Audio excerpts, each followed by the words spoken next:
with your host, John Davis. Hello and welcome to MotorWeek. I'm glad you're with us. As you can see, this week we're at the General Motors Proving Grounds in Milford, Michigan, as we continue our look at all that's new and all that's renewed from the domestic automakers for 1983. Later we'll be going to Southfield to the headquarters of the American Motors Corporation to see how their marriage with Renault is going, with a close look at their first offspring, the Alliance, and all the other AMC, Renault, and Jeep models for this new car year. Pat Goss will be along to give some very important advice to all of you that own the new Power Wave in automobiles, turbocharged engines, with some cautions about oil changes that could make the difference between high-cost performance and higher-cost repairs. But first, come along with us up General Motors Road to see what the world's largest car maker has in store for 1983. Actually, the newest member of the GM family is more likely to be found off-road, topping a barren knoll or plowing through a shallow stream. It's not really a car at all. We're talking about the new S10 Blazer, the latest addition to the S10 midsize truck line, introduced only last year. This multi-purpose vehicle that most of us would call a truck/station wagon is available in both 2- and 4-wheel drive. In a lot of ways, it's about the neatest little vehicle we've seen in years. With a wheelbase of just over 100 inches, the Mini Blazer is over 6 inches lower and has 15 inches less length and width than the full-size Blazer it will no doubt eventually replace. GM's Truck and Coach division will have its own version of the Blazer called the S15 Jimmy. It will share all the same drivetrains. That includes a new 4-wheel drive transfer case that allows shifting into or out of the all-wheel mode at any speed. Base power is an 83 horsepower 2-liter Chevy-made 4-cylinder, but most buyers will probably opt for the 110 horsepower 2.8-liter V6, the first V6 to be offered in any compact truck. Another new variant of the S10 line is this extended cab model. You get an extra 14 inches behind the front seat, and that's enough room for 19 cubic feet of cargo or 2 elfish passengers in side-mounted jump seats. You can also get the extended cab in 2- or 4-wheel drive. And all S10 models will be offering diesel power early in 1983. 1983 may be a big year for GM trucks, but most of its car divisions will have to be content with peddling carryover models. GM has been introducing new car lines at a breakneck pace for the last 4 years. So in 1983, they figure it's time for a breather. But that doesn't exactly mean that they're just sitting back on the sidelines. If anything, GM is trying to improve an already extensive line of front and rear-wheel drive vehicles. Case in point, the compact J-body line. Like all GM divisions, Chevrolet has heard all too much about the lack of power on the J-car. Theirs is the Cavalier. So for 83, the old 1.8-liter carbureted 4-cylinder has been replaced with a 2-liter fuel-injected power plant. The result, 10% more torque and 30% more initial acceleration from a standing start. That translates into a reduction of 1.5 seconds in elapsed time over a quarter-mile run. The new engine can also be mated to a standard manual 4-speed, a 3-speed automatic, or a new Japanese-made 5-speed overdrive manual. All that inside their familiar body styles, a 4-door wagon, a 2-door hatchback, and 2- and 4-door sedans. Both Chevrolet and Pontiac plan to offer their answer to the convertible craze with open-air versions of the J around the first of the year. This Pontiac 2000 ragtop is really an eye-catcher. And just to be different, it takes still another performance route. Standard engines on all 2000s will be a 1.8-liter fuel-injected overhead cam power plant imported from GM Brazil. Pontiac also covers the entire range of body styles with their 2000, including for the first time a 4-door wagon. Chevrolet had that model all to itself up to now. And if that weren't enough, 2 other GM divisions will also be adding J-wagons for the first time, under the sign of the Oldsmobile Forenza Cruiser and Buick Skyhawk. Both the Buick and Olds will take still another approach to engines, offering the 2-liter fuel-injected as standard and the 1.8-liter overhead cam as an option. But the big news at Buick is yet another letter. They're introducing a complete line of higher performance cars, calling them T-types. The Skyhawk T-type is available in a 2-door coupe only, and features the 1.8 engine and 5-speed, Grand Touring suspension, quicker steering, aluminum wheels, and special paint and trim. The object of this exercise is all those potential Scirocco, Supra, and Prelude customers. Buick's tinkering has made an already good handling car even better. Things are a little simpler at the next rung on the ladder. This is the car that started the GM small car front drive wave, the X-Body. All 4 mainline divisions will at least have a performance version. At Chevy, it's the Citation X11.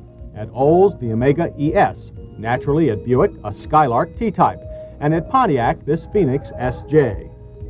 The top engine selection is a high-output version of Chevy's 2.8 V6 that can be mated to either a 4-speed manual or 3-speed automatic. The HO V6 4-speed combination is 1.4 seconds faster from 0 to 60 than the standard V6. A 2.5-liter fuel-injected 4-cylinder is also available on most X-Body lines. While Chevy and Pontiac offer both sedans and hatchbacks, Buick and Olds will still opt for the notchback versions only. At the top of the contemporary front-drive family sedan heap sits the newest pledge in the GM fine car fraternity, the A-Body. From Chevrolet, it's the Celebrity. Initiation of this model was only last January. Power continues to be from gasoline 4 and 6 cylinders. A new wrinkle is an optional 4.3-liter V6 diesel supplied by Oldsmobile. Olds tried that engine first in its A-car version, the Cutlass Sierra. Combined with the 4-speed automatic overdrive transaxle, the engine got economy ratings of 27 city and 46 highway. But Pontiac's version, known as the 6000, is getting an altogether different approach. This is the 6000 STE, a high-styled, road-holding 4-door molded in the best European sports sedan tradition. Special grill-in driving lamps, front air dam, aluminum wheels, and high-performance tires, plus the 2.8-liter high-output V6, made this car a favorite of our trip. On the inside, fully adjustable orthopedically designed bucket seats, full instrumentation, and this driver information center. Not only does it remind you of open doors and low fluids, but it also reminds you of when your investment needs service. It's the most advanced electronic display we've seen yet. But the real pleasure is in the driving. Through this small handling course, the STE charmed its way around the pylons in championship style. Not to be outdone, enter the Buick Century 4-door T-Type. With a different but no less effective approach to trim, the formerly Old Man's division is showing that it can produce fun cars too. Buick chose to use its own 3-liter V6 and will add a new automatic overdrive transaxle after the first of the year. From these cars and secret engineering prototypes we've seen, it's clear that GM has high hopes for the A-bodies and is trying to offer versions to fit every lifestyle. But the biggest and the first of GM's front drivers were the Buick Riviera, with or without turbocharging, and the Oldsmobile Toronado. Now for 1983, it'll be this $25,000 Riviera convertible, in red or white, that is bound to continue to provide both high technology and tans for the country club set. But front-wheel drive is only about half the GM story. GM is still hanging in there, building hundreds of thousands of rear-drive cars each year. And since the cutting edge of technology isn't everybody's cup of tea, rear-wheel drive remains a major item in the general showrooms. For a lot of years, GM was most noted for its bigger cars. Of course, bigger cars also meant bigger profits, so it's not surprising to still see quite a few of them running around. But these days, they do most of their running on 30-mile-per-gallon diesel power. Cars such as this Oldsmobile 98, the slightly smaller Olds 88, and Chevy Caprice Impala lines are enjoying a resurgence in sales, thanks no doubt to the current stability of oil prices. It also seems that customers haven't been altogether pleased with many of the much smaller replacements. Buick, too, is continuing the land yacht tradition with both the Electra and LeSabre lines.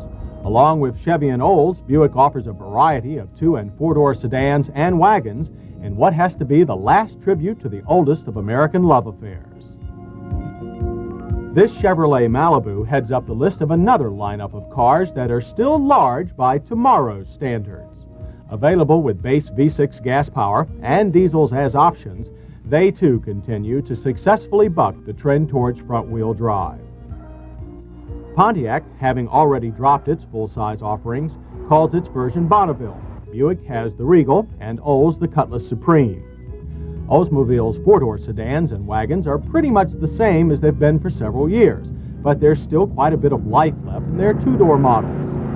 Coupes like this Cutlass Supreme still bring back memories of muscle cars of the 1960s. This special Hearst Olds celebrates the 15th anniversary of the first time Olds matched its cars to the king of high-performance shifters. And this Cutlass, complete with a 5-liter V8, has Hearst lightning rod shifter. This one, with its 3 levers, will let any street racer shift the 4-speed automatic as a manual. Only 2,500 will be made. To match that Olds marketing wit, Pontiac will still have its Grand Prix, Buick its turbocharged Regal Sports Coupe, and Chevy this Monte Carlo. At the bottom of the rear drive family car set, the not-so-lowly Chevrolet Chevette and its close copy, the Pontiac 1000.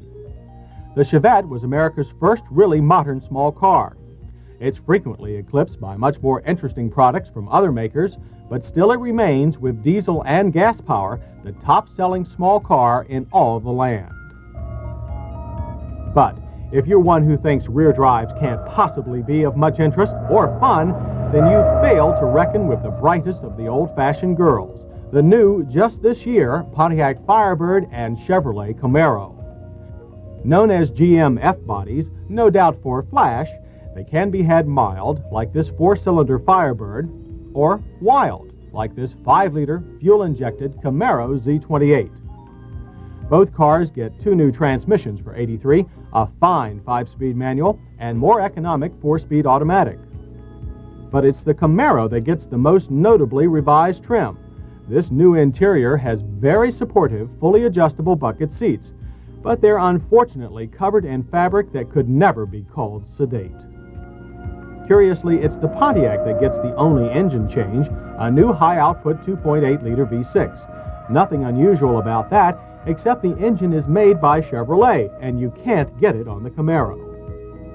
Pontiac will offer 2 special versions of the top-line Trans Am during '83, a black and gold special edition Recaro version, complete with doeskin leather Recaro seating, and after the first of the year, replicas of their Daytona 500 pace car.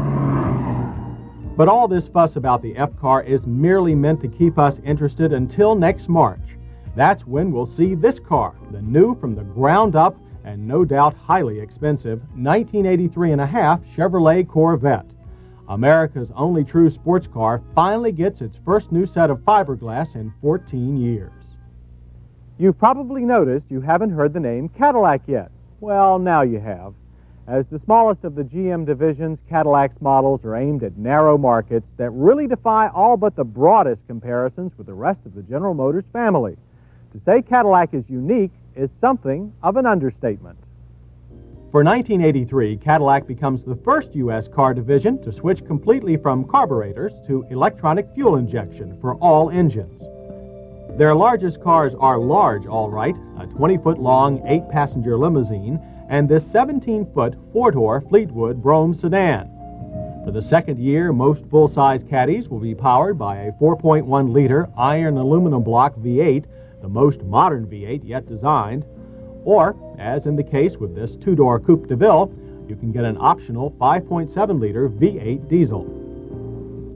And unless you think Cadillac doesn't know much about front-wheel drive, we should remind you that Cadillac has been using pull-me cars for years under the name of Eldorado. For 1983, Eldorado's, and for that matter Cadillac's biggest news, is a bigger sound, provided by an optional Delco Bose premium sound system. It's designed to compensate for all facets of a car's interior design and deliver the most lifelike sound you can get. That system is also optional on the 4-door front-drive Seville, which continues into 1983 with only minor changes in paint and trim. The only Cadillac that really bears much resemblance to other GM products is the J-size Cimarron. For '83, Cimarrons will sport a new grille and standard driving lights. In addition, a new 2-liter engine and revised suspension parts should improve its chances of being America's answer to luxurious European-style touring sedans. So, taken as a whole, the 1983 Cadillac line provides those domestic car buyers who maintain hefty bank accounts with a line of cars that are truly in a class by themselves. Before we leave GM, let me stop for a moment and remind you to write us and let us know how you like our new car reviews. Our address, as always, is MotorWeek, Owings Mills, Maryland, 21117. That's MotorWeek, Owings Mills, Maryland, 21117.